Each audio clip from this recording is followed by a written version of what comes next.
Hello, everyone, and welcome back to another episode of Evil Man. Na, na, na, na, na. Chris, you look and sound a little bit different today. Do you care to explain why that is?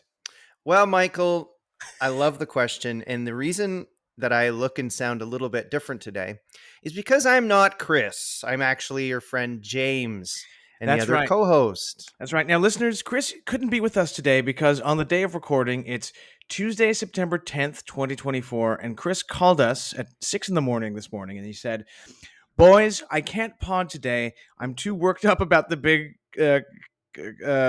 Trump and Harris debate tonight, and he didn't want to, ruin his enjoyment of the debate by podding today." So I think he was also just so hyped up about the 23rd anniversary of September 11th coming up. yeah, he always has a huge party, and he puts a lot of Yeah. time and effort and money into it. So yeah, we forgive you, Chris. We forgive you. Yeah, a little bit of a scheduling mishap with Chris this Yes. week. The mishap was he didn't know there was a schedule. Yeah, But luckily we're not just two guys podding today. We're joined by a third, and she's not a guy. She's not a guy. No.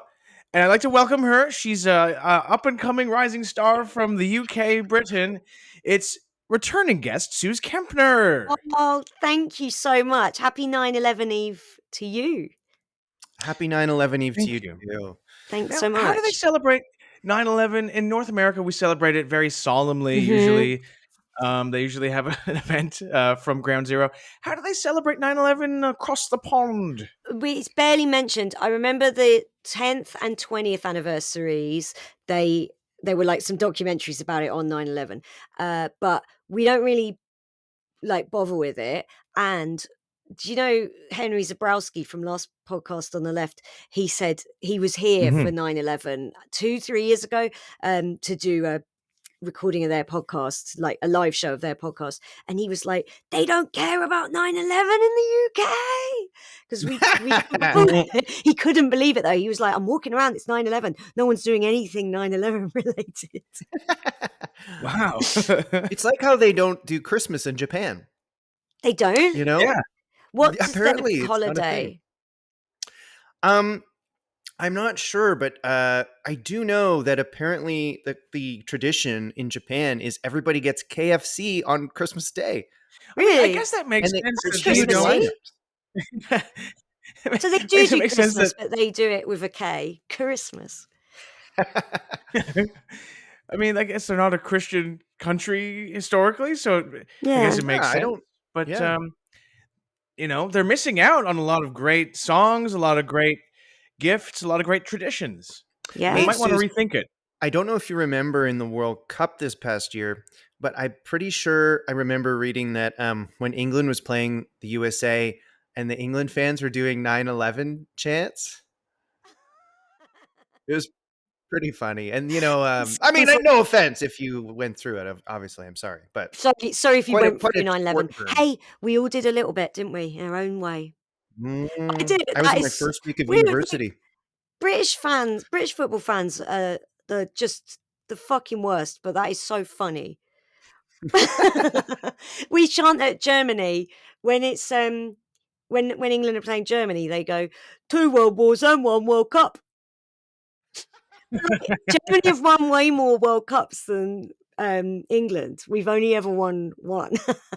Right. That's so funny. And it's funny that the guys chanting that against Germany probably, if they had their druthers, would have fought on the German side if they could. They're all now reform voters. They're voting for Nigel Farage, who would have been bang into the Nazis. In fact, he is. So Sooz and I were recently, we both did the Edinburgh Fringe Festival. Yes. And so Chris was there too. And before I came back to Toronto, Sooz and I, we spent a week in southern England, and we spent a day in Brighton. Yeah, I got, for a surprise, I booked Michael a night in Brighton in a Brighton hotel, and we went for very much our own 9/11 that night, didn't we? We did. So here's what we did. It was a beautiful... Michael couldn't get it up. It was our 9/11. He was like, jet fuel can't melt steel bonus. And I was like, oh, this is Yeah, disgusting. And then Mike's Neil like, Young, this is a conspiracy. yeah, Neil Young wrote a song about how I couldn't get an erection. But you're both laughing. But here's what happened. It was a beautiful late August summer's day. We walked along because it's on the ocean. We walked along the pier. We basically got drunk on the pier, Aw. Yeah, and then so a Brighton Pier, you'd yeah. think it would be the tackiest thing in the world, and that's why I wanted to show it to Mike. And then when we got there, they were charging £1 to even go on it. I was like, that's ridiculous. Michael paid it. But I think charging people £1 Yeah. to go onto the pier is how they've kept it not too gross. So we walked all the way up and down the pier, and then we had cocktails. There's a bar in the middle of the pier. It wasn't gross. It wasn't that expensive, and the cocktails were pretty nice. How did this happen? So we're getting Sorry. drunk on the ocean, basically. But Yeah. and Wow. then while we were there, because it's on the sea, there's Mm. seagulls, and basically an incident occurred with Yeah. a seagull's butt and Sooz Kempner's head. Sooz, do you want to describe what happened? Oh no! Tell me you didn't get your head stuck inside the seagull's Yeah, butt. well, I thought it would be fun to witness Brighton through the eyes of a bird. So I put my head up a seagull's anus real far, right up to its eyes. Now, a seagull just fully shat on my head from above, and I felt it. I felt it go like bleh on my head. And I looked up and went, well, I know what's gone on here. And I just went, Michael, no, this happened. But I think it was good it happened to me, not you, because if it happened to Michael, he would have gone berserk, whereas I just thought it was kind of funny. He would have lost his mind and said the whole month was ruined. I would have either jumped into the sea to my death or ran immediately back to the hotel. But your reaction was just like, I think I took a picture of your head before I ran to get your napkins. Yeah. I said, get a picture. And then, we wiped it off so that my head, it then dried. We wiped your head as if it was an ass that had just taken a dump. Yeah. And then we got wasted, and I kept antagonizing seagulls. Each one was responsible in its own way. Oh wow! And then, and I was wearing jorts. And we were I wasted. was wearing jorts. We were wasted, and I had the remnants of bird shit like crusted to my head. Michael was wearing jorts, and we went, oh my god, here's the hotel where Margaret Thatcher got exploded by the IRA 40 years ago. Let's eat dinner there. But it's really posh. It's really, so we're really drunk. Nice. We're drunk. I'm wearing jorts, and Sooz has literally a shithead. and eating at this fancy restaurant where Margaret. We got room for two. We're hungry. So we went there, and we drank more booze, ate a delicious meal, and then Michael insisted on buying shampoo on the way back to the hotel so that I could wash my hair. But I didn't care. I was just like running under the tap a bit in the morning. But Michael was like, what you did though? No. What you did though is you were tired, and so you just lay down on the bed and had your head on the pillow before you washed the feces out of your hair. And then I as a bad guy. Yeah, I fell asleep, and Michael went, no, excuse me, no, and woke me up to go and wash my hair, which I did under sufferance. Yeah, I have to be honest. I think I'm with Michael on this. Oh, for God's sake! I think I would want my lady to freaks wash all the stick poo out of her together, hair too. And then no one had sex. No, maybe the seagull that shat on you was rewarded. Probably had victory sex. Yeah, but all in all, this is to say, we had a beautiful day in Brighton. What was the restaurant? The IRA tried to blow up Margaret Thatcher, but the bomb didn't go off. So the bomb. So in 1984, we talked about it all the IRA day and in the restaurant. So the IRA hated Britain, hated specifically Margaret Thatcher, because under her prime ministership, Bobby Sands, the IRA prisoner, had died on a hunger strike, and she wouldn't give in to the IRA prisoners' demands. So they hated her. They wanted to kill her. The Conservative Party was holding their conference in 1984 at the Grand Hotel in Brighton.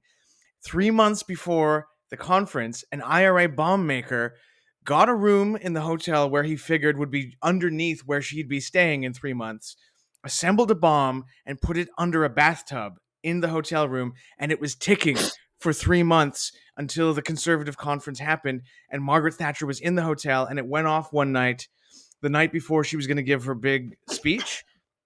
And And sorry to interrupt you. This is in the bathroom he knew she was going to use. no, it was underneath basically the floor where she was staying, like a few floors beneath. And the So much of ceiling this is like fingers crossed. Wow. Yeah. So he put a bomb basically above the ceiling of the hotel room underneath where she was going to stay. I might be getting it wrong. She was either going to be staying above or below, but it was I like think it they was had figured that above. wherever the bomb was, it would kill her. She escaped basically unscathed because she was like staying up late, working on her speech instead of like just by a trick of fate, she avoided being blown up. But like some people got killed. A lot of people in her cabinet were like injured a bit. But the hotel was fucking wrecked, and it took a few years to renovate it. Wow, I wonder what would have happened if that. Yeah, you know, man. We were like staggering down there, going, "Oh my god, let's eat at the hotel where Thatcher got exploded." In an uncouth Canadian man who may as well be American. Let's face it, they don't know. In his fucking jorts with his like red-faced, sweaty girlfriend with shit on her head. And we're walking in like with Nail and I going, all right, here. Yeah. But there's this amazing book I read in April all about, it's like this like gripping story of how it's called Killing Thatcher and about the plot to kill her and how she just narrowly escaped death. Killing Thatcher. Wow. The IRA, the manhunt, and the long war on the crown. Yeah. Oh, so good. So good. Man, that's incredible. I'm glad you guys had a fun, that really is a memorable, wonderful evening. It was the best. Wow. And for lunch, we had Weatherspoons. So Weatherspoons is, Mike, what's the North American equivalent? Because I've heard you mention it a couple of times. There isn't. I mean, there isn't really. It's like, I guess you'd say the closest thing would be Tim Hortons, but Weatherspoons is like a pub. Mm-mm. It's like if Keg Mansion was $5. Yeah. But it's like, they're all in quite grand, well, not all of them, but like there's a lot of things like old 1920s cinemas that have been turned into pubs, and when you go in it's like, oh, it's lovely, and you sit down and you're like, it's Weatherspoons. So there's quite a lot of nice buildings that are Weatherspoons, but there's also like fucking dumps. But the food, people get really snobby about Weatherspoons. They go, all the food's microwaved. And that's not true. They're definitely frying them steaks. And loads of restaurants microwave the food and charge twice as much. So is that the place where Prince Andrew was like, I would never go to Weatherspoons? No, that was Pizza Express, which is like Olive Garden. Oh, yeah, okay. He really thought he could win the public round by going, oh, I can tell you why I remember being at a Pizza Express, because I wouldn't frequent places like that normally. It's just like, oh, cool. But the thing about Weatherspoons, too, is that they're like, they're nationwide. They're much cheaper than the average pub or restaurant. Yeah. But the guy who runs this is like an extremely far-right guy. Oh, right. Yeah, he's a total piece of shit. And we should all boycott. But, I'm not made of money. Yeah, and Weatherspoons has a magazine every month. Yeah. Where the owner of it, he writes an editorial where he just goes he offers his like far right politics to like, the government should never intervene in the free market. It is businessmen who bring all wealth and all prosperity, and things are actually better than you think. It's very. And that is now where Mike gets all his news. He won't get it anywhere else. Oh, okay. He just monthly buys the weather. He gets me to send over the Weatherspoons magazine, and then that's how he forms all his political opinions. Well, you can't trust the mainstream media anymore. I get all my news from X. So if Mike's getting his from, and the Weatherspoons magazine, it'll have stories of like, meet the man who's making it his life's mission to visit all 700 Weatherspoons, and there's like a fat man dying of liver failure who's like, it's my dream to visit all the pubs. Sir, you didn't have to get completely wasted in every single one. Yes, I did. I stayed in a Weatherspoons hotel. Did you know this? So Weatherspoons hotels? almost like a Tim Hortons hotel, but not Tim Hortons. Is there a Tim Hortons hotel? That's a good idea. I actually think, Mike, if we pitched it to Tim Let's Hortons, open they one. probably would do it. Let's not clear it with Tim Hortons and just open a place called the Tim Hortons Hotel. There's a Tim Hortons in a cinema near you, Michael. There is, yes, at Danforth and Greenwood. There's like a former nice theater cinema that has been converted into. It was a Tim Hortons, and now it's like a Circle K with a Tim Hortons in it or something. What's a Circle That's K? not good. Sort of like 7-Eleven, like a chain convenience What? store. So it's a shop. So, you know what was weird, Sooz?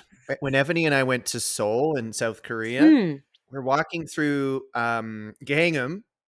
Oh yeah, Fancy, beautiful people. Lady with a $10 they even have a coffee. Gangnam. Yeah, and there's a big Tim Hortons right in the middle of it. Huge, Bloody beautiful, hell. and it was full of these young, hip, like beautiful people. And I'm like, don't you know that this isn't what you shouldn't be here?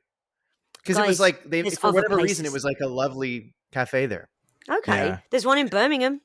Michael saw it. It was not full of beautiful, young, interesting people. The one in Birmingham. But Sooz, over in Canada, some people are really mad at Tim Hortons, including Mike, the former Canadian talk show host Mike Bullard, who tweeted. Oh, I thought you meant this Mike. Well, no, it was bought by Americans, Tim Hortons, years ago, and some Canadians feel it's lost its way. Oh, I see. Yeah. They're selling pizza. They're selling fancy food like pizza now. Is Tim Hortons pizza? Yes. Yeah, now people are mad. Okay. And people think it's like certain people will tweet like, we're losing part of our Canadian heritage because they're selling pizza. And they get mad that there are too many immigrants working at Tim Hortons, which is an odd point of view to have also. One time as a joke, was it a joke? I don't know.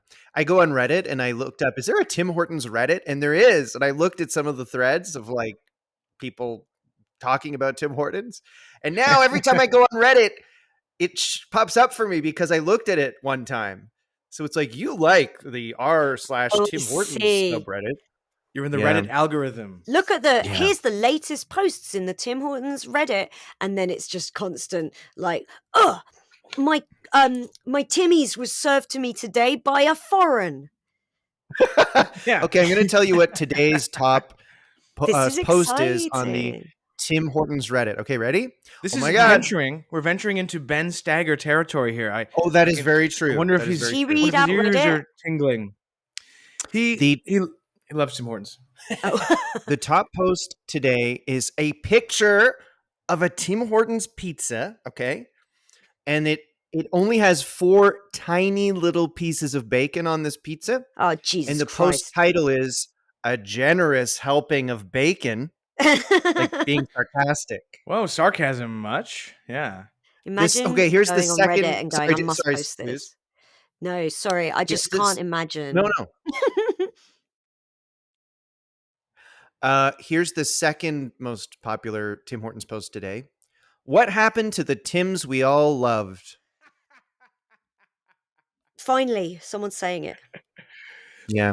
The Tims we all loved. When I was a kid, Tim Hortons had like a yellow and brown colors like scape. The interior design. Beautiful. Pee and poo. Yeah, pee and poo. well said.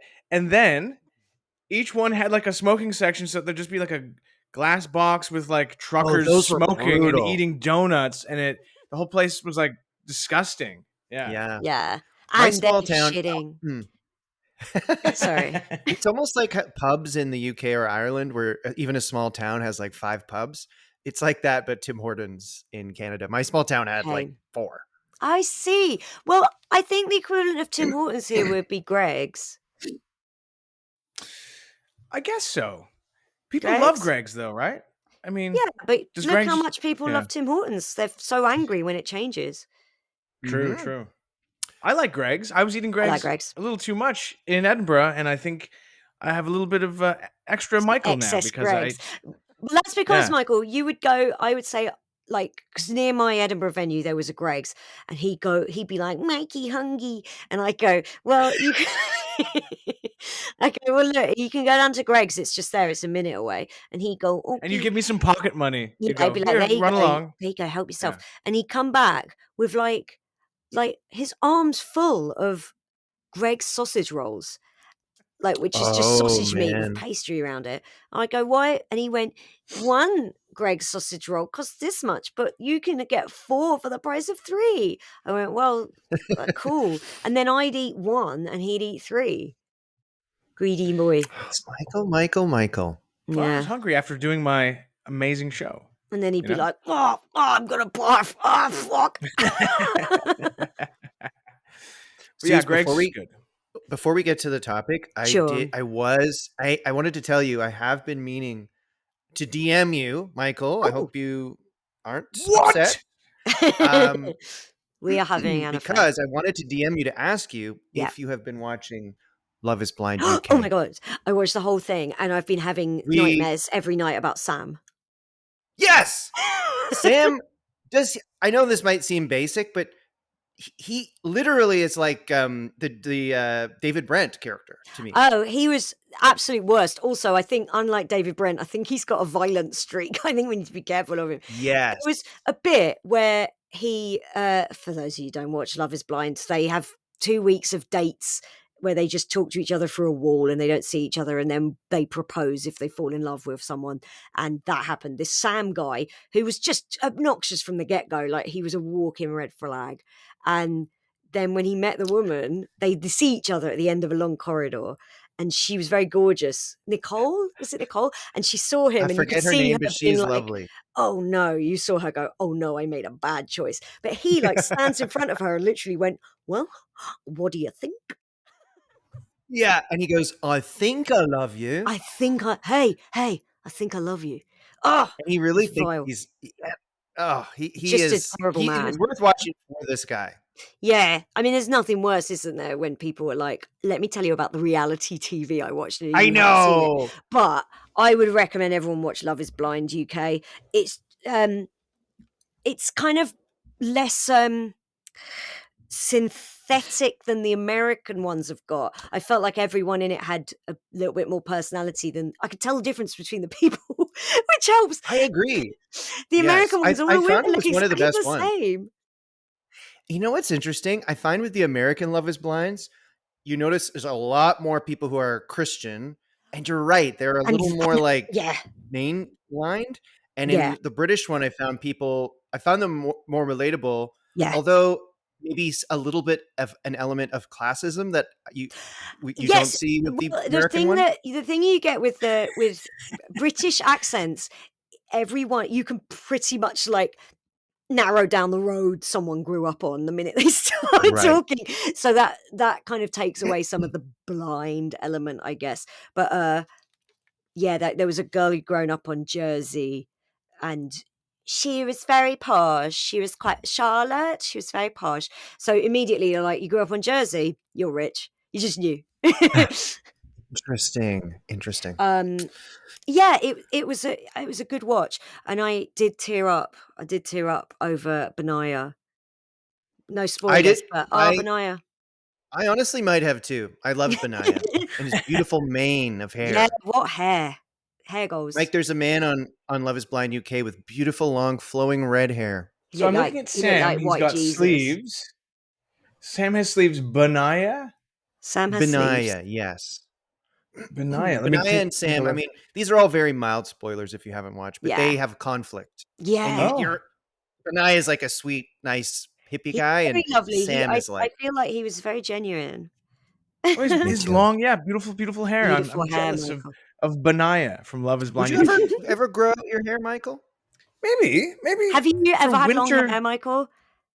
I've had it a little bit shaggy, but maybe for Oh, winter 2024, long I get back hair. to my roots as a dirtbag rock and roll guy and get I've out the seen old pictures jean of you. jacket. I've seen pictures of you with a mustache, and oh, just awful.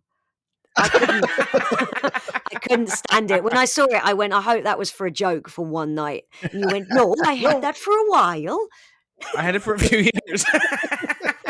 I would not have found that nice at all. I'd have been like, "That guy's weird and creepy." No, you'd be surprised if you got to know me and you realize that I I have got was a to know nice you. I person inside. don't like it, but at least there's no mustache. I do not like I Is don't there a like Love this. is Blind? Is there a Love is Canada. Blind Canada? No, but I wish there Surely. was. Surely it's on Love is Guess we're too Blind Netflix. close Canada is brought to to the you by States. Canadian Tire. No, it's This week, Netflix. It's Netflix. no, the Canadian one would have commercials, even though it's on Netflix. Sooz, keep up.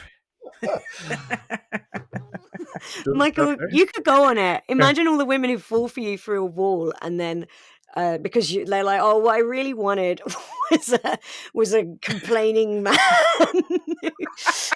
to tell me about Well, various politicians through history and explain the well, plot to me of a book he read under sufferance, which I he don't know about and then this. then you meet and then you propose and you say, "I think I love you," like that, and then the doors open at the end of the corridor and we get to watch a woman be like, "Oh no." Well, I don't know if it would necessarily go like that, you know. I would But and do you know what? it's I interesting. sometimes What? watch when I watch Love is Blind, I sometimes think of how we got together, Michael. Because Just we met through a wall. talking through an ocean. Yeah. Oh, right. Right. Did know what on you looked the like though, but I put internet. that to one side. Do you ever think about that, Suze? I do. I wonder, like, God, would I? What would?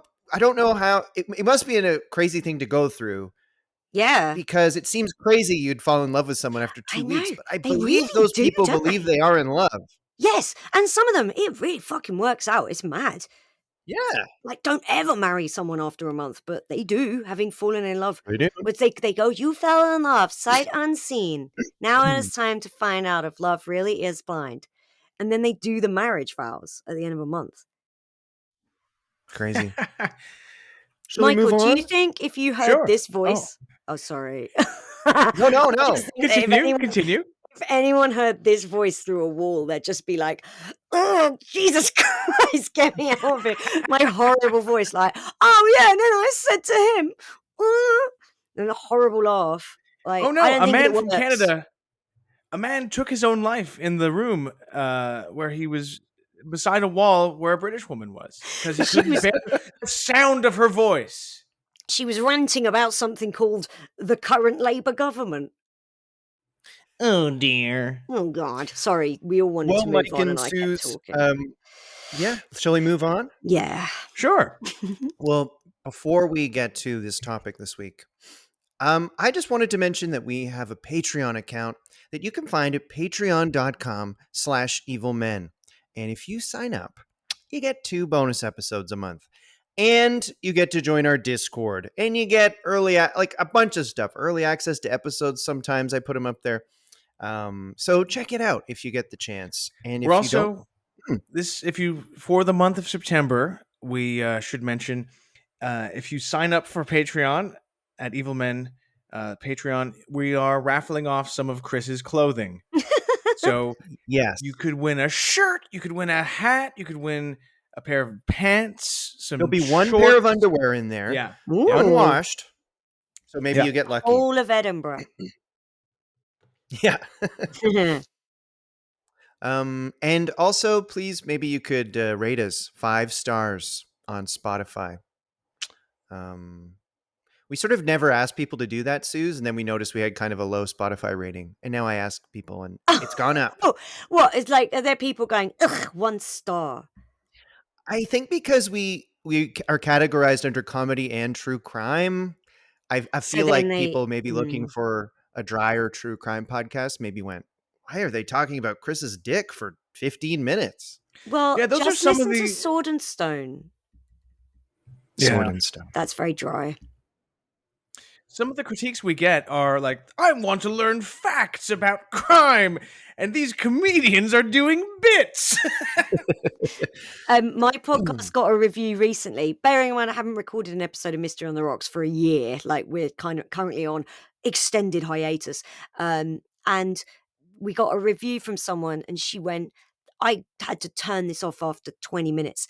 These people are so racist. And at first I was like, oh shit, Wow. what did we say? Anyway, it turns out we had been saying that white people are bad on our podcast, which was covering the Osage murders, which Killers of the Flower Moon is about. And it's a 4-year-old episode as well. So she obviously put it on going like, wicked, I'm going to get to hear 3 comedians make fun of the indigenous American people. Oh, what?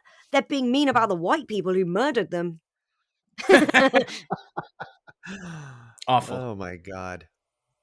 Well, Sooz, you sort of under duress about 90 minutes ago chose the topic this week. I don't even know if you know the topic's actual name. Lisa Nowak. Is that right? Yes. I said, Kudrow. Michael said, can you think of anyone? I went, what about the astronaut who wore a nappy while she drove to kill her love rival? And Michael was like, okay, I'll suggest it. I think I'm going to find out that she had a hard life and maybe this episode won't be that funny.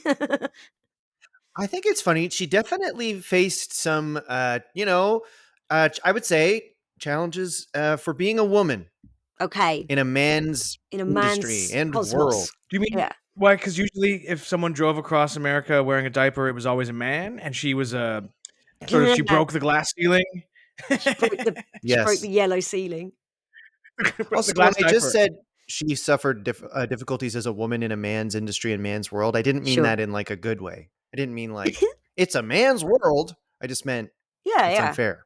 It's bad that she suffered these hardships. And maybe if she hadn't, Yes. she wouldn't have had to shit in her car.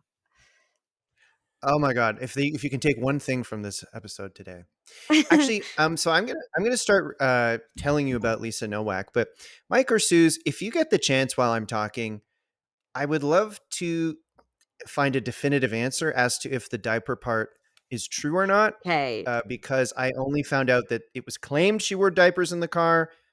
However, she denied this. But maybe she was just says she embarrassed doesn't. and she did wear it. Yeah. I've typed in Lisa Nowak diaper truth. You're Oh a my diaper God. truther. Well, all right. Here we go. Well, when we get to it. Okay. If you have any, any relevant info there. Yeah. Great. Okay. So let's talk about Lisa Nowak. She was born Lisa Caputo in 1963 in Washington, D.C. Whoa. Yeah. And she grew up wanting to be an astronaut, obviously. So even though she got into Brown, the college, she decided, I'm going to go to a naval academy instead. So she got into Brown, and then later And then- she wore diapers and shit in their car. So and she was like, now my diapers got into Brown. Sorry for saying nappy earlier. I forgot this is a North American podcast. No, I love it. No, It's always those funny nappy, and then you say cunt and it's not a big deal, whereas for us it's horrific. And we say fanny, and for you that's horrific. If you say fanny, Right? we go, why are you saying that? That's a cunt. Yeah. Why are you You saying got your that? back But and it's your not a big forwards. deal. Can I say, James, her name was Caputo originally. That made me think of Long Island medium Teresa Caputo. I wonder if they're related.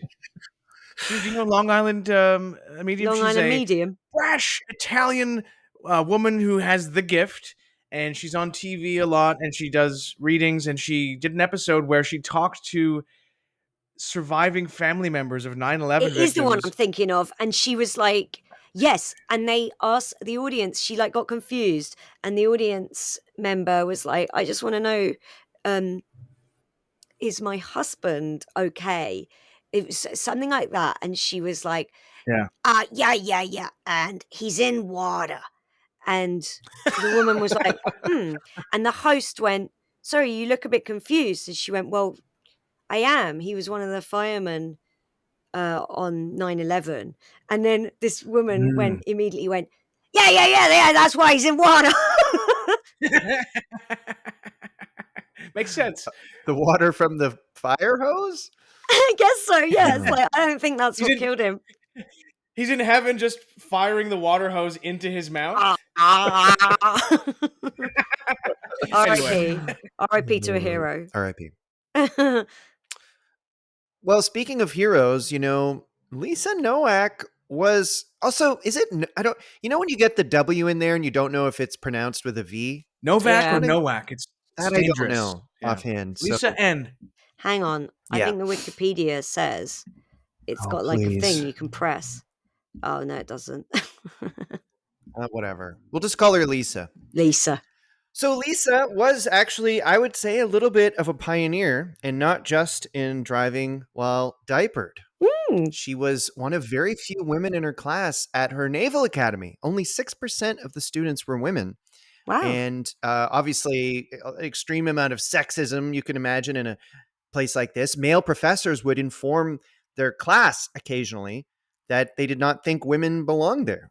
What? This is the Wow. 80s. When In he the like, 80s. Wow. and by the way, like, and while we're here, I'm just gonna get this off my chest. You lot shouldn't be here. Pointing to like the 6 women or whatever it was. Yeah. Yeah. In December 85, Caputo got orders to go to a naval air station for flight training. I never understand when the people are in the Navy, but then they fly a plane. Isn't Yeah, that like the Air Force? Top Gun, he's like a Navy pilot, and I'm like, yeah, shouldn't he be flying a boat around the sky? What the hell's what My the my fuck is ex going on? my ex joined the Navy to work on helicopters. That's sky, isn't it? It's flying around in the sky. He was an Yeah. idiot. Oh my God. Stupid job. He hated it. He joined without telling me, and then when I found out, I went, "You Do you have what?" to And he, go away? yeah, for 9 years. Oh, yeah. That's something he We might have were wanted to let you know Yeah, and about. he said, "I didn't tell you because I knew you'd be upset." I was like, "Well, yeah, you were going for 9 years." It was 9 years, and he, um I lasted 9 months, and then I broke up with him, and he was like, "I can't believe this." He was allowed to Uh, go home you sometimes. wouldn't wait for me for another 8 years I and know, 4 right? months? I While he guess did you it, really didn't love me. yeah, well, he kinda did say that, yeah. He's like, "I can't believe this." And he It's so said, funny though. he said, "My mum always said you'd just get rid of me." I was like, "Well, yeah, but Whoa. it took me 9 years, and then you were gonna go away for 9 more years." He'd be out But by you have now, a though. pattern. Look what I coulda won. You like guys who are like tough and who serve in the forces because Yes. you're dating me. I'm in Yeah, the big tough. Canadian Army. Yeah. Right. We don't talk about this a lot on Canadians. the podcast, but Yeah. Mike serves in the Canadian Army, believe it or not. He often Yeah. zooms in from, Kandahar or Or an wherever we are right undisclosed now. location. That's Yeah. why he knows Yeah. so I'm much watching. about, British politicians getting blown up. Yeah, yeah. um, so, right. Lisa, she wants to be an astronaut. She's in the flight training in the Navy. Women were banned from combat assignments, so half the jobs were actually unavailable to women, regardless of their aptitude or ability. So there I were see. doubts about the wisdom of even having women train for this at all. Right. But getting accepted into flight training was a major achievement, and she did. And the women that did get accepted into flight training were often resented by the men who were passed over. Like, why are you giving these women flight training? They can't even fly. Right. "You're never gonna be a Yeah. flyboy, girl." This Imagine the women, all the great women, snipers and artillery operators that never got to have a role in active combat because of Mm, sexism. They never got to kill people because I know, of it's so backwards attitudes. sad. So sad. It's like how Mike and I complain whenever a woman gets cast in any show. We're always like, Yeah. Mhm. come If there's on. Why isn't it us? if there's a woman on the lineup at a comedy night you're doing, do you, like, go, "Oh Oh, god, here we go. Well, we all know what's gonna happen here." yeah. Woke fest. Yeah, if there's 2 women, oh god, it's a Ugh. nightmare. When there's 2 women on one lineup, it's like, the chatty Cathys are in the green room. So Lisa, she qualifies as a naval flight officer. She Mm, gets an aeronautical engineering degree. Obviously, extremely, extremely smart. During her career in the Navy, she logged over 1,500 hours of flight time in more than 30 different aircraft and was awarded the Defense Meritorious Service Medal, the Navy Commendation Medal, and the Navy Achievement Award. So she was Oh, Wow. excellent. High Very good. achiever. hmm Yeah. So in 1995, NASA announces they're selecting a new group of astronauts. fuck yeah. Makes me think of Armageddon, kind of. Is that the one with I Don't Want to Miss a Thing by Aerosmith? Yes. That's right. Yes. And Barbara Streisand in her book said that she inspired Diane Warren with that lyric. She said I it don't was when miss a she was thing. first with which Brolin is it? James Brolin. She's with the dad. Josh, James? Yeah. Right. The dad Brolin. She, For years and James years. Brolin is Josh Brolin's dad? Yeah. Yeah. I never knew that. And she was on an interview and she said, it's in her book. She goes, I was in the interview. I said that he said, I'm awake. I don't want to fall asleep. I don't want to miss a thing. And the next thing I knew, it was a song. I was like, that fucking song is everywhere. And it's about Barbara Streisand and Jay Brolin finding love later in life. That's so funny. You know what? I really didn't think I would really be able to clock an amazing Barbara Streisand impression, but that was a really amazing I'm Barbara obsessed. Streisand Her impression. book is amazing. She's very candid in it. She dated Andre Agassi, and she's like, I didn't even know Really? who he was. And then next thing I knew, we're playing doubles tennis. Don't laugh. She's like, I kept telling Michael about Ebony sent she me said. Ebony sent me an article about Barbara Streisand's house, Yeah. and she has in her basement a fake mall with fake stores that you can go in and like pretend to buy like a chocolate bar. She's and like, take it upstairs. sometimes I go down there at 4 a.m. and I check out my stock. She just goes down to her shops. And they're all full of stuff she likes because it's her shops. That's kind of Does cool. she have a staff that are just on standby at all hours to be No, running the shops? no, they do regular hours, but because she owns the mall, she can go in there whenever she likes. That's nice. So, Sorry. back to Lisa. No, what a diversion.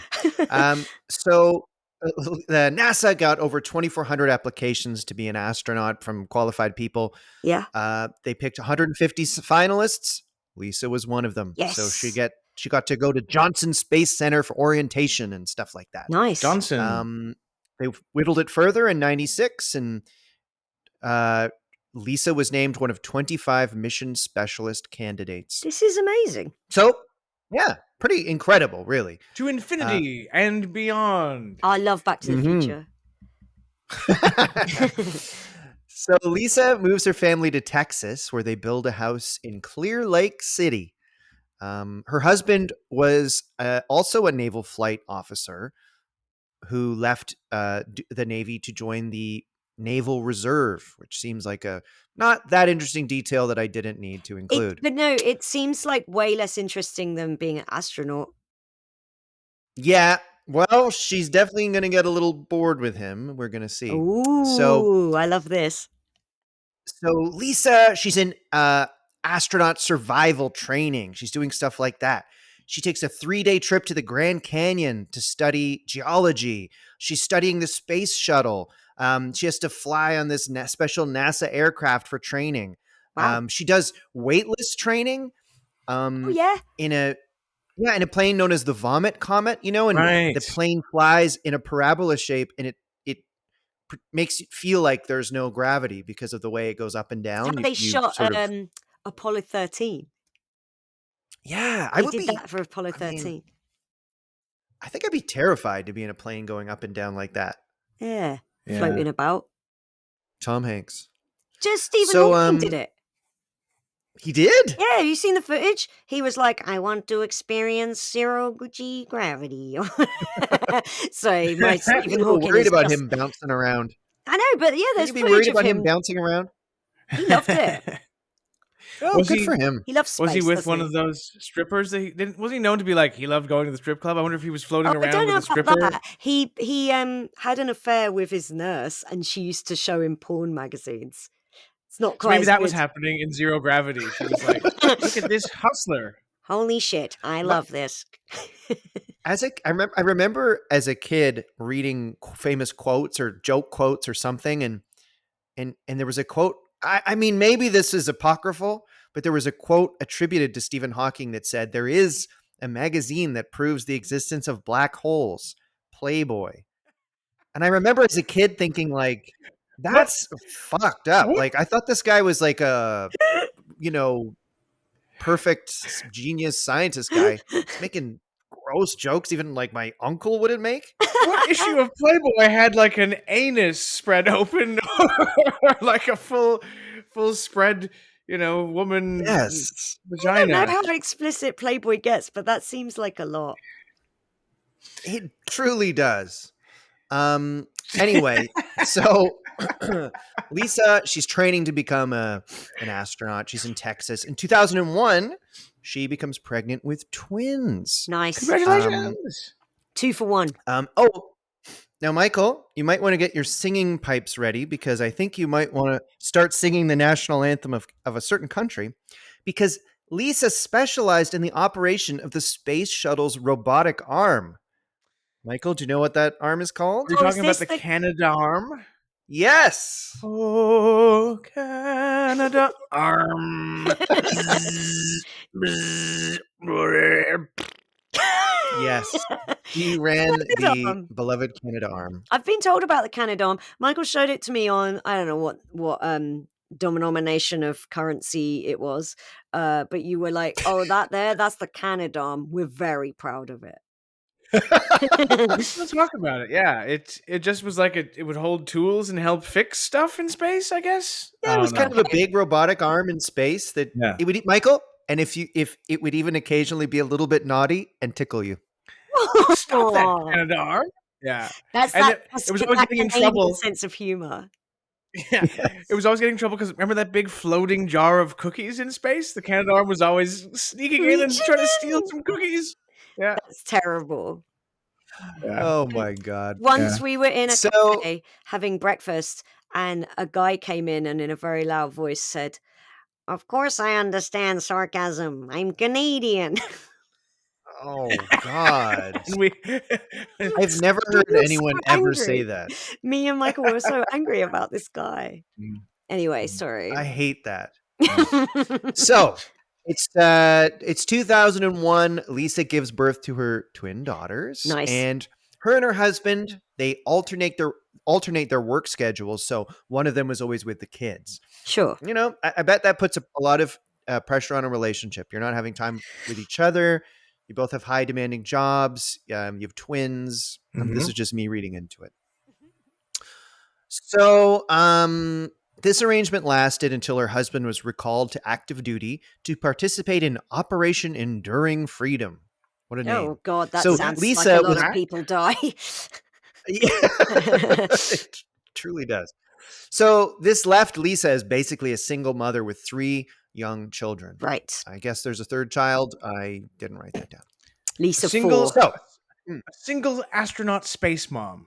Yeah. yes, Yeah. exactly. So in 2003, there was the Space Shuttle Columbia disaster, which killed 7 astronauts, including 3 of Lisa's old classmates. Oh no. And it was, yeah.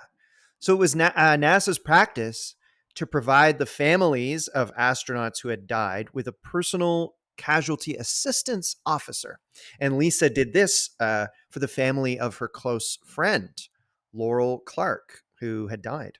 Oh wow. And Laurel Clark's husband, who was a former NASA flight surgeon, said of Lisa, quote, "She did everything. She went through everything. Navy paperwork, finances, bank accounts. She took care of our son. She said she saw what it was like to lose one of her best friends and to lose a mother. And the thing is, while Lisa was doing this, she was not at home with her kids. She has 2 very young children, and she is here 12 to 14 hours a day under the most difficult circumstances. I have to think it was hugely stressful." Well, Just a who little. was with her kids? Wow. I don't know. Just like running NASA around sent in some the other streets. person. The Canadarm was raising them when she was with her friend. Yeah, the Canadarm would And give them it's like, here comes the airplane with the food, like, meow. He's putting them to bed. It's like, It sings. It's like, yeah. I have a song for you to sing you to sleep. It's beautiful. Got your nose. But then it's so strong it accidentally rips the What's nose that off the child. Canadian band, Michael, where the guy's dead? They sing those songs. Tragically hip. Tragically Hip. It's singing Tragically Hip songs. Yeah. He did bad when We the guy's talked dead. about them while wasted as well, but not in Brighton. Mhm. That was a different night we were drunk. Oh my gosh. Yeah, I learned all about them. So now we get to the part where Lisa meets the man that kind of caused the relationship with him caused all these problems I and led see. to her Wasn't being her famous. husband. Okay. Wasn't her husband? Yes, she was. No, exactly. So it's in January 2004. Lisa participated in an 11-day cold weather survival training course in Canada, in northern Quebec. Yeah, with so she did this with fellow astronauts Dominic Antonelli, Christier Fugelsang, Dmitry Kondratyev, and a certain man named William Oefelein. Yeah. Okay. Oefelein. So Lisa and this group, they're dropped off in northern Quebec and they have to make their way back on foot. And they cover 20 kilometers in 11 days. Is this just supposed to like to help them because outer space is like being in Quebec? Everyone speaks French. Everyone and, smokes. yeah, and they eat poutine and they 20 love Celine Dion. Anyway. kilometers. 11 days. That seems very long You know, time. You were very right, Sooz. I literally go jogging for about 4 or 5. Right. It takes me half an hour. Yeah. I think they could have done it in a day Me too. and stopped for lunch. Well, maybe they're not. Maybe astronauts aren't actually They're that ever so exceptional. slow. That's why they look like that when the footage of them on the moon. It's not because like there's less gravity. It's because that's just astronauts are very slow, so they're like whoa.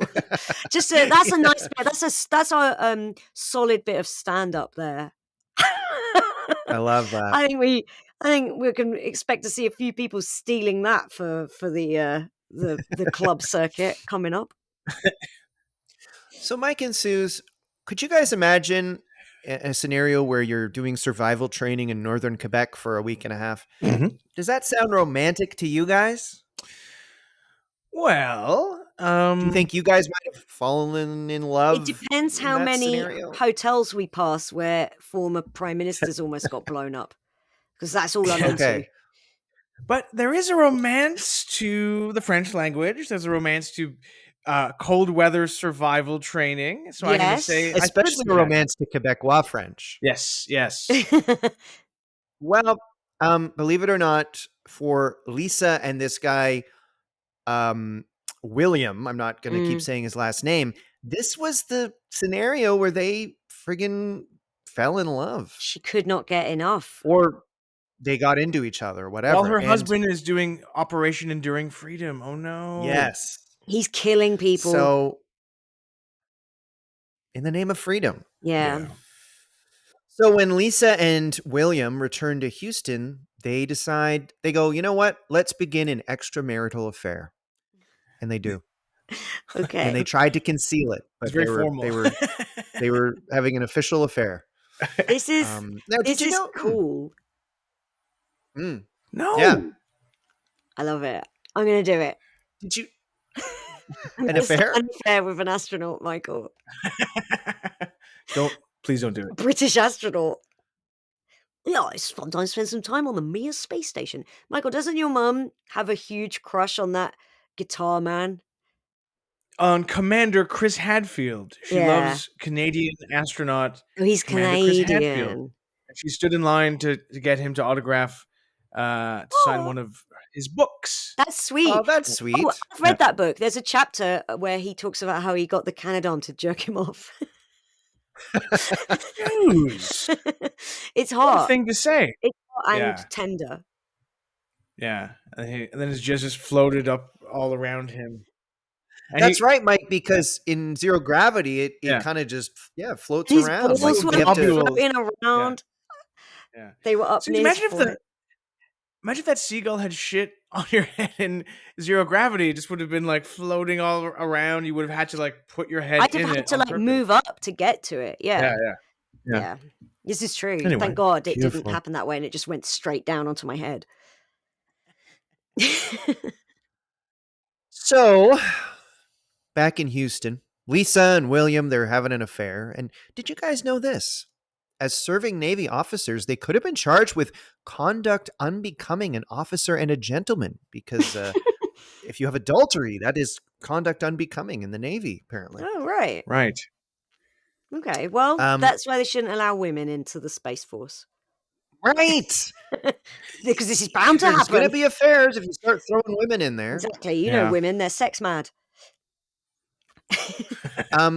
The affair didn't last that long, though, because, well, actually, no, it still was a total affair. But William's wife discovered emails between William and Lisa, and she filed for divorce in 2005. Okay. That sucks, finding emails. Oh, God. Yeah. Oh, I bet they were gross as well, these two fucking nerds going, remember the night in the woods when we remember in talked Quebec about maths and it made us feel hot for each other. I don't know what these astronauts go on about. Remember how we had to build a space toilet in the woods and practice using it?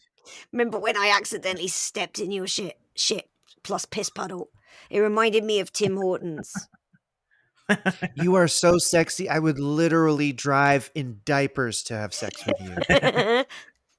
Not that will ever happen. No, but it's figurative. Yeah. So the guy's friggin' wife is like, "You're out of here, buddy. You're texting sexual things to another woman. I'm out of here." Yeah. So and she flew into space. The guy, he moves into a small apartment, classic, divorced guy style. Sure, he's got and Hawaiian he gives shirts. Lisa a key. Oh, does he? This is a proper relationship then. Key. Like, obviously his wife was like, the marriage is over. I'm not going to work on it. He was like, okay, I have a girlfriend now anyway. She's still married. She's still married, yeah. Yeah, but she's obviously head over heels for her wilderness man who she was like, sometimes we did up to 2 kilometers a day. Sex. Yeah. And then we kept stopping to have sex. So yeah, she has like keys to his new apartment. The residents of the complex all like saw her all the time. She was always over, kind of thing. Oh, I bet she really was she'd like found herself as well sexually. I bet she made a big deal about it in a really annoying way. You know what? Yeah, well, since I had the kids, I'd forgotten what a sexual being I could be, and the neighbors like, we just met. Stop telling me about this. Anyway. Well, in 2006, slight detour, Lisa finally, after years of work and training, she finally did go into space. Hey! And it was a very stressful launch. Yeah, because it's only 3 years after that that explosion. Was she the first adulterer in space? Oh my God, Michael, she might have been. I don't know, man. I think Armstrong did it with some aliens when he was up there. Alien sex workers on the moon. Yeah, the oldest profession. So yeah, even in the moon. Yeah. So it was stressful though because there were a lot of false starts and like a lot of the problems they found on the shuttle were similar to the problems that caused the explosion 3 years ago. So I'm sure that was also incredibly stressful. But it worked. They fly up into the orbit. She felt nauseated, which is a symptom of space adaptation syndrome. Oh, okay. Her first day in space, she inspects the orbiter for damage as the crew noticed debris falling off a tank during liftoff. And I actually can't believe what I'm about to say right now. So just hang with me here, okay? So excited. While in space, there is there's debris on the ship. and Lisa uses the Canadarm to inspect this debris and try to figure out what's going on. Oh God, I hope the spaceship isn't going to fall apart, right? After 6 hours of examination, all that was found was a white splotch. A white And splotch. guess what it was? It Oh, was no. Bird droppings. Oh, Bird you're droppings? kidding. And I wrote that down before you. Obviously, you told me are the bird kidding. dropping story. Well, What the I now feel fuck? so close to Lisa. Mhm. When This this is like- started, she was a figure of fun to me, but now I see that we are sisters, space sisters. This is like the beginning of like an alien movie where it's like there's something weird about the ship and they inspect it. They're like, oh no, and they find there's some bird droppings on the ship. They're not shit. alone. Yes. Yeah. They found Oh, there's man. a bird. There's a bird up here in space. I know. How high are these birds? Yeah, they Yeah. really can fly. And then Lisa started making out with the Canadarm. Is it Canadarm or Canada-arm? I think it's the Canadarm. I think it's like a portmanteau. Yeah. It's a little Canada. punny It's kind of. not a great name. It's rubbish. Canada-arm Hmm. is funnier and sillier. Yes. So she actually, Mike, this is interesting. She used the Canada, I can't even say it, Canadarm. Canadarm. to unload the Italian-built Leonardo multi-purpose logistics module. Wow. So the Italians built a module and called it Oh, Leonardo. but it was beautiful. Was it an Italian computer? Well, it's an Italian module. Right. Okay. Um, We have sensed there is no pasta within 400 miles of the spacecraft. Beautiful, but it's so temperamental. Oh my god. I miss passionate. my mama. Quick, the Leonardo needs more oregano. Who wants to say the rosary with Leonardo?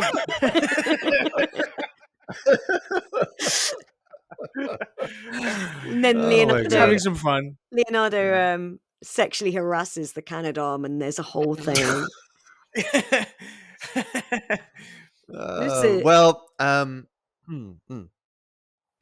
So Lisa, she's carrying out her tasks, but other crew members do notice that she had a reluctance to assist with tasks that were not assigned for her and which she had not trained. It's like I your don't know tech, if that's Michael. super relevant. It's like Michael's tech would refuse to close the curtain that was right next to him in Oh, in really? his venue. I just closed it. It was no big deal. It's not my job. No big deal. So, the ship, the Discovery, was docked with the space station, and she did 3 spacewalks. No, sorry. The crew did 3 spacewalks, but the women were not considered for this activity. Oh. You know why? Because when NASA trimmed the spacesuit budget in the 90s, small sizes were omitted. So Oh. women astronauts were assigned to other tasks like operating the robot arms. No. That's kind of bullshit. Women are tiny little fairies. They can't possibly fit in a man's spacesuit. But I'm thinking they would have done a great job on the space catwalk, you know. It's too bad they weren't given that opportunity. No one wants to see a big lumbering man walk around and, you know, show the universe what he's Yeah. got. The women would have been serving Yes. Yeah. on the space On the catwalk. space catwalk. Canadarm's there with a little bow tie on, hoping people notice. Leonardo. In all, with she full spent Dior. Yeah. in all, she spent 12 days and 18 hours in space, in which she traveled 8 million kilometers. Mike, that's almost as much as you travel in that span of time these days. Always flying to the UK. Yeah. Back and forth, back and forth. So she was kind of a sort of celeb after this. I mean, not really, but, did a lot of publicity because, she went out into space. Her and the crew threw out the first pitch at a Houston Astros game. That's pretty good. However, her marriage failed. Fuck. I mean, no kidding. This was on the cards, man. I honestly don't think the affair was to do with this. Really? I don't. Yeah, I feel like this marriage was like doomed. He was always away. She was like, they'd become all about just like, we're raising kids separately, basically. Like, You I have to think the keep the spark affair, alive, even if you have children. yeah, Yeah. everyone knows this. At least go away one Ugh. weekend somewhere cool in the wilderness, maybe. And then maybe she could have got him to use a space toilet in the woods. Found I that old heard love again. that she was served divorce papers by the Canadarm. Oh no, really? There was a knock at the door. It was like, "Hey, Canadarm," and it went and just handed her the papers. Sorry, Lisa. You know that I'm on your side in this. It's just the beginning. It's not the end. This is just the beginning. And then she was like tearful. She's like, thanks, Canadam. I never saw myself as a sexual being until I started sleeping with William, and Canadam's like, got to go. Yeah. So I like that she's the Canada-Arm talks like making its fingers in a little mouth.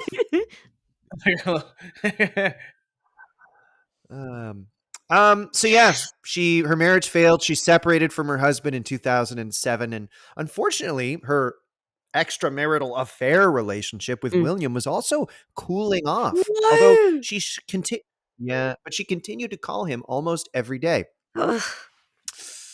So in late 2006, William, the man she had been having an affair with, he began a relationship with a Air Force captain named Colleen Shipman. Oh, an Irish woman. And an Irish woman.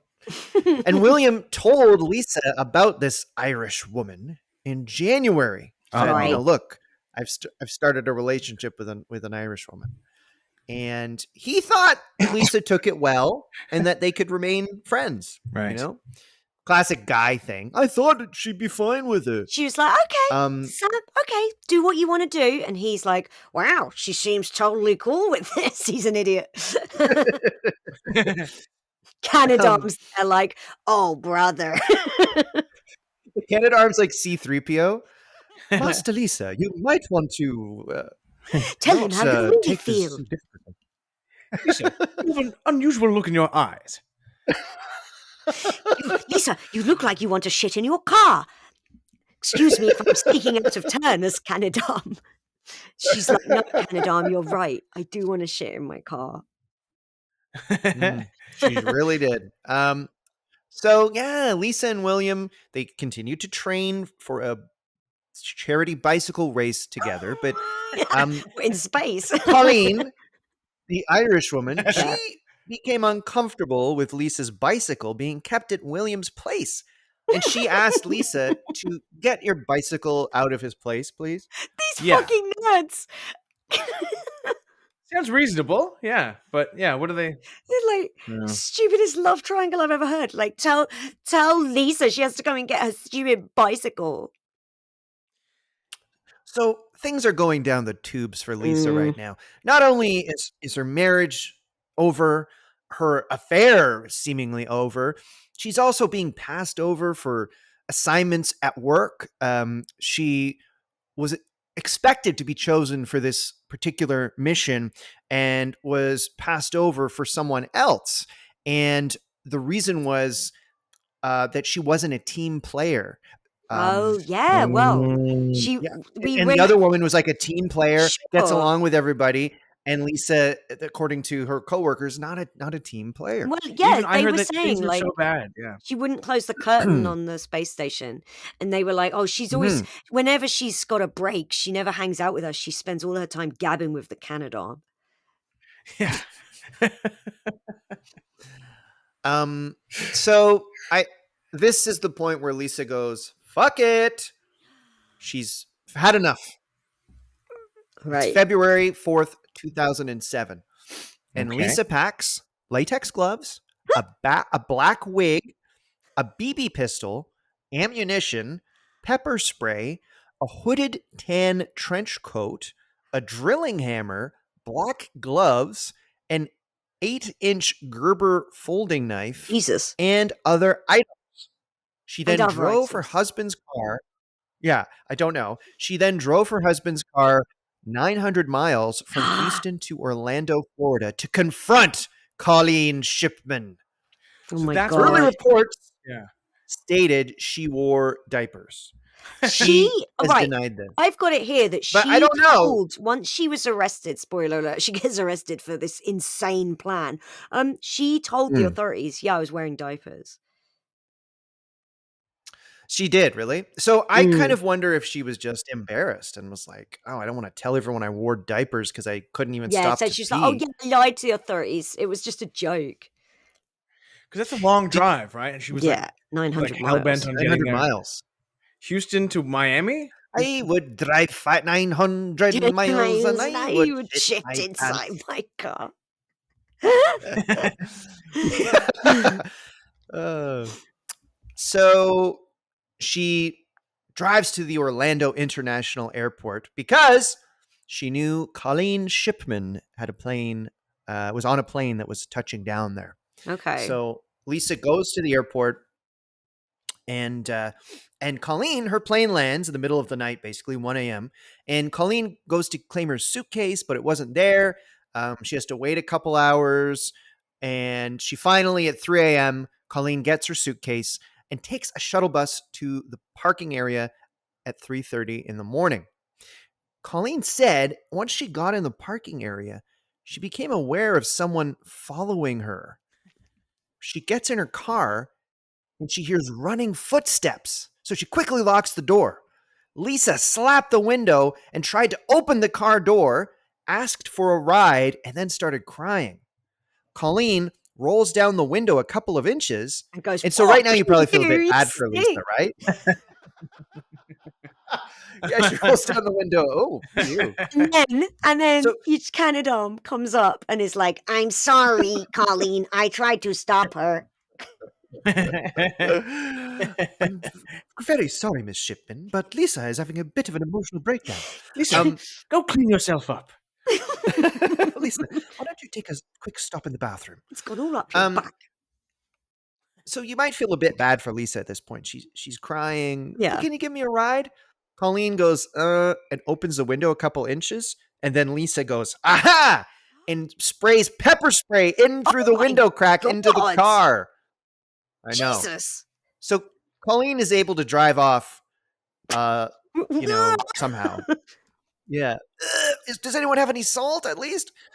Oh. And then she calls the police, and they arrive minutes later, and they saw Lisa throwing a bag into the trash at the bus stop. So Lisa was arrested on charges of attempted kidnapping, battery, attempted vehicle burglary, and destruction of evidence. Right. So in a handwritten request for a restraining order against Lisa after her arrest, Colleen referred to Lisa as an acquaintance of her boyfriend, but did not identify her boyfriend, William. She claimed that Lisa had been stalking her for 2 months. 2 Mhm. months. Wow. I'm going to look up And Colleen. Colleen cited evidence of elaborate planning, disguises, and weapons. So Lisa was held without bail. This black In wig 2007, fascinates me. yeah. The black wig. I I think know the she black looked like wig is Morticia. interesting. I think it was a Morticia wig. Is this Colleen? It's hard. I guess she thought maybe I'll show up with a wig and she won't notice me. Yeah. I don't understand what her intention, what she hoped to achieve. Is No. it just to confront Colleen and say like, "Hey, get away from Well, she had my a BB man"? gun. Was she intending to kill her? Was she intending to I injure her? thought The when I BB heard gun makes BB me gun, think. well, Hmm. I just thought, oh, she's gonna pull out a BB gun, but obviously it's just to hold someone. You know, it looks like a gun, so I've got a BB gun. But then it said and ammo. So what? She was gonna go, nobody move, or I'll shoot you with BB pellets. I think so. Yeah, you're right. Because if you just want to scare someone and not shoot them, I guess you'd bring a BB gun. But Little why replica. bring the BBs? Yeah, you don't need them. You can actually shoot her in the bum and And she'd be got like, ya. That ow, hurt, didn't it? ow, a bruise. But also she brought a huge knife. I mean, it's not crazy to think she might have killed her. I Yeah. don't know, but it's certainly a possibility, it seems. So, I don't like this. what was she charged with, or what was she like? Oh, so she was charged with all that stuff I mentioned, attempted Yeah. kidnapping, Right. et cetera, et cetera, et cetera. NASA immediately gave her a psychiatric evaluation, Oh, and And she come came on, out tip NASA. top. yeah, Just because she's a woman. yes, her serving as a Navy officer was terminated pretty soon Canadarm after. stopped returning her texts. That's bad. I'm blocking your Widespread. There was widespread public reaction to her arrest. Obviously, became a big story. There were concerns about NASA's. It became a topic like, is NASA not screening their astronauts well enough? Well, Maybe not. And some ooh, commenters were sort of like, maybe we shouldn't present astronauts as, these heroes. because they're Um, psychos. Every last they one. might be. So, basically, they find all this evidence. They find a floppy disk. Con- Sorry, guys, I apologize for this confusion on this note. I'm just going to skip it because it's confusing to me. But needless to say, the case moves forward. Um, William, he provided Lisa with a cell phone back when they were kind of dating, and phone records show that Lisa had called him at least 12 times and sent 7 text messages the day after he returned from his space shuttle flight in 2006. Um, During December and January, leading up to her driving to confront Colleen, over 100 calls were made between William and Lisa, although it is unclear who called whom. Oh, Under questioning, William stated that he had broken off the relationship with Lisa. He did, however, have lunch with her in his apartment at least once the month before she did this Apartment drive. lunch. And they Ugh. continued to train together for this bicycle race and go to the gym together. Very Bicycle odd. race.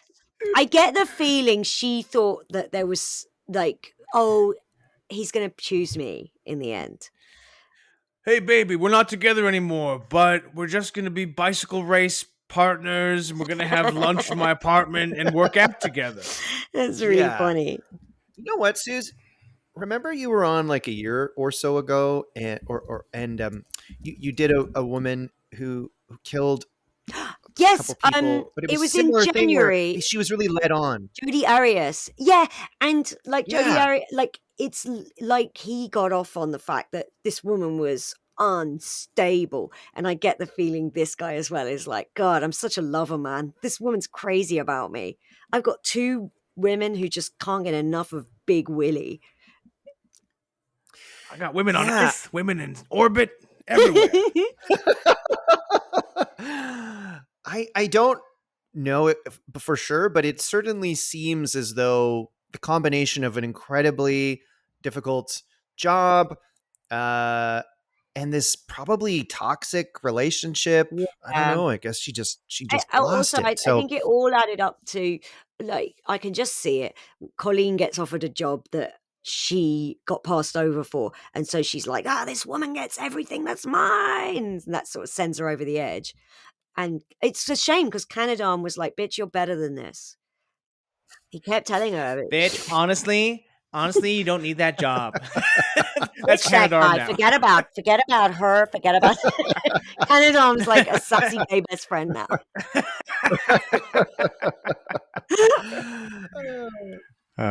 So in 2009, Lisa pled guilty to felony burglary and misdemeanor battery as part of a plea deal. She was sentenced to a year's probation and 2 days already served in jail with no additional jail time. That's pretty good. She retired from the Navy with an other than honorable discharge. Yikes. And And in 2017, People magazine reported that she is living quietly in Texas, where she was working in the private sector, and her attorney stated she is doing well. What's the private Well, sector? that's good. It's That like could be business. anything. Not working for the government. Yeah. Yeah. Okay. So I wonder in the trial, did they talk about like I guess the fact like people know about her because of the diaper thing. I Hmm. looked it up. Houston to Orlando is a 14 something hour drive. So and was it during the trial that people found out that maybe she wore diapers? Because that was like the big headline. It was like this this crazy astronaut drove wearing diapers because she was like mad at her lover's new partner. Yeah, to stab her I guess ex's new girlfriend. the trial, that's where the diaper thing came out, and it seems like it's true. Interesting. Yeah. Interesting. Yeah, and Mike, you were saying, I think you were saying this before we were recording, that they did make a movie about this with Natalie Portman and John Hamm, I guess, played like her lover. I And it guarantee costs that like this guy did not look like John. John Hamm. The movie cost something like 21 million. The budget was 21 million, and it grossed like 320,000. I don't think it was a hit. Oh, And Lucy in you the know what? Sky. Those are pretty big stars, so Yeah. that's quite a bomb. And it is Yeah. an interesting story. I think Yeah. the problem Sad. is they didn't have. If I had directed it, I would have had multiple scenes from like POV inside the diaper, so you would see like see what was going on in the diaper, and that would have made it a hit movie. I think like a diaper cam. It would have a yellow and brown color scheme, like Tim Hortons. Yes, but Michael, because that's they so didn't do nice. that, yeah, that's why the movie flopped, because you didn't see any of that stuff. So plus the Canadarm was played by a straight actor, and it was like a boring version of Canadarm. Yeah. It was Vince Vaughn played the Canadarm. Total miscasting. Yeah, he got it all wrong. Yeah. So, Michael, perhaps it's time we are paid a visit from the Evilometer. Oh my God! There's a spaceship just landing in the studio here. The door is opening. I wonder what's going to come out. Oh, Lord, it's it's like Evilometer. It's all steam. Yes. It's all steam. Oh, that's not steam though. It's something else. Oh, he's wearing a diaper. Oh, there are flies and steam and smells coming out, and also, he's got a little Canadarm. Why is Evilometer? what's it holding? Hang on, it's got a note.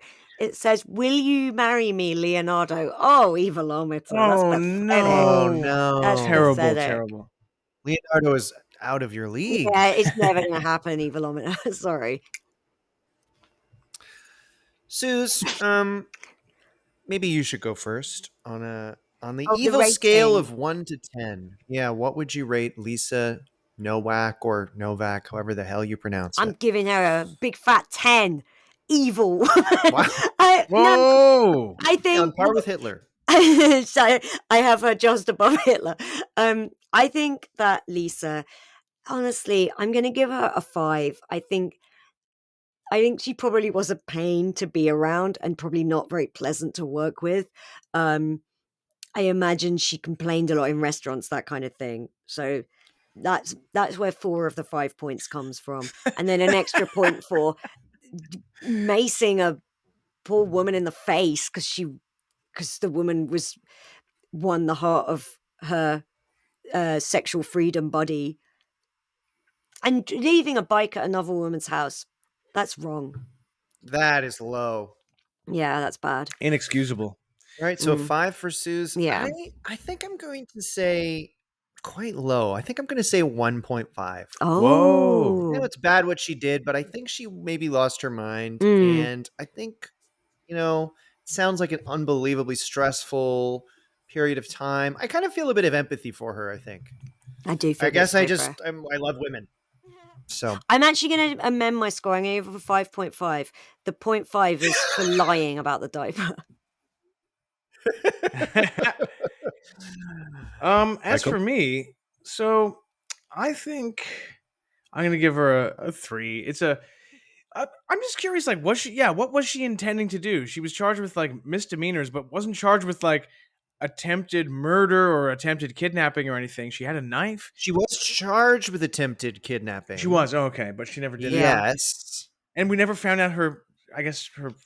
Like, maybe she didn't have a big plan. She was just acting on. But it's such a long drive, impulse. that 11-hour drive. At no point did she go, "This is ridiculous. What am I doing?" She went, "No, I've got to get to that airport and scare this Yeah. woman." And Mike, she was charged with attempted murder Oh, as well. okay. So there we go.